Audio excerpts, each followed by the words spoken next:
What's up, friends? Today on Tuesdays with Taylor, we're going to be talking about the pros and cons of living in Colorado, right after this.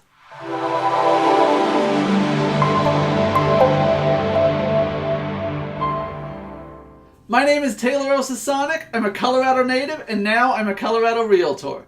Let's start things off with the pros of living in Colorado. Number one, the arts and entertainment in this state is amazing. The Denver Center for the Performing Arts, or DCPA as it's commonly known, hosts tons of great plays and theater events throughout the year. We get tons of Broadway musicals. Just in the past year, we've had Frozen and Hamilton, to name a couple. But also, it's not just the theater. We have Red Rocks Amphitheater, which hosts incredible concerts. And again, between the Pepsi Center, Red Rocks, Mile High Stadium, we get tons of great concerts all throughout the year. So it's definitely one of the best perks of living in Colorado.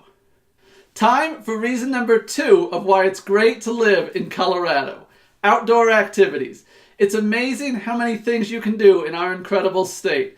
From hiking, mountain biking, cycling, skiing, snowboarding, golfing, they're all available, and many of them year-round. Whether it's hiking 14ers, whether it's going for, gentle hikes outdoors, it's amazing. You can do the same with mountain biking and cycling, and the skiing and snowboarding is obviously some of the best in the world. We also have some incredible golf courses throughout our state. I'll have a video later detailing some of the ones that I think are the best. But one of the cool doubles that people like to do, usually in the springtime, is go up to the mountains, ski in the morning, come down to the city, and play a round of golf in the afternoon. Just another thing that makes Colorado amazing. Now, for reason number three of why Colorado is a great place to call home. Sports. I remember growing up in Colorado, we just had the Broncos and the Nuggets. But now, we still have the Broncos, but they're now 3-time Super Bowl champs. We've added the Colorado Avalanche, who have won 2 Stanley Cup titles. The Colorado Rockies have been to the playoffs the past 2 seasons, and they play at Coors Field, one of the best venues to watch a sporting event. We still have the Denver Nuggets, who are going super strong right now. They're the number 2 team in the Western Conference, and it's always a fun time to check them out. We also have the Colorado Rapids in the MLS, who won an MLS Cup a couple years ago.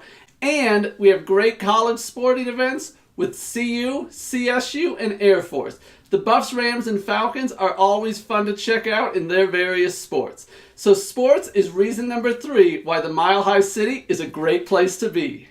Reason number 4 of why Colorado is the place you want to be is the beer scene. Honestly, I'm not a drinker, so I can't speak from personal experience, but from everything friends and family tell me and things that I've read, the craft breweries here in Colorado are second to none. So it's just another reason why calling Colorado home is where you want to be. And now for my final pro of living in Colorado. It's actually also going to segue into my first con, and that's the weather. Personally, I love the weather here. I think having different seasons is amazing. Having a white Christmas is one of the best parts of the year, and I think spring and fall in Colorado are my favorite seasons. But that segues perfectly into con number 1 for living in Colorado, and that's the weather.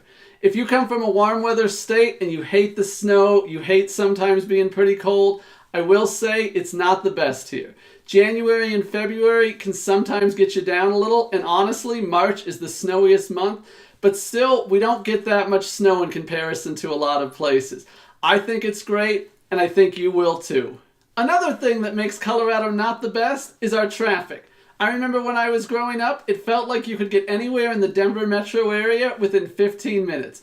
Well, now it feels like anywhere you want to go in the metro area, you're going to be stuck in traffic for about 15 minutes.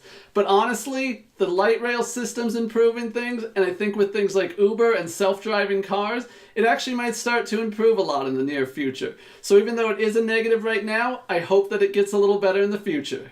Another thing that might get you down about Colorado, and it can really seem weird the first time you come here, is our airport. Denver International Airport feels like it's located in the middle of nowhere. You land and you basically see empty fields all around and you feel like, oh my God, Colorado is a cow town. But it's not. It's just in a different location, and honestly, depending on where you live, it cannot be a big deal. We live up north a little bit, and it only takes us 25 minutes to get to the airport. So it can be a drawback, but it doesn't have to be a huge one. Another downside of living in Colorado is the home prices. Honestly, in the past couple of years, they have gone up a ton, and we are some of the higher home prices in the country, so it can be tough to buy your first house here. But I do like to look at the positive of that. The reason our home prices have gone up is because we've got a great local economy and people want to live here. We have a ton of people moving into the state, and that's what's driving the prices up. So although it can be a drag when you're looking to buy, I do think the downsides are completely negated by the positives of why the prices are so high. So there you have it, the pros and cons of living in Colorado. As a Colorado native and somebody who loves this state, I think the pros far outweigh the cons. If you're thinking of moving to our great state, I'd love to help answer any questions and make the transition as easy for you as possible. And if you already live here, leave a comment below about what you think makes our state so great. And please be sure to subscribe to this channel, and if you hit the little update button, you'll always get notified every Tuesday when my videos post. Thanks so much for watching, and I'll see you all next week. And remember, be good out there. And if you can't be good, be careful.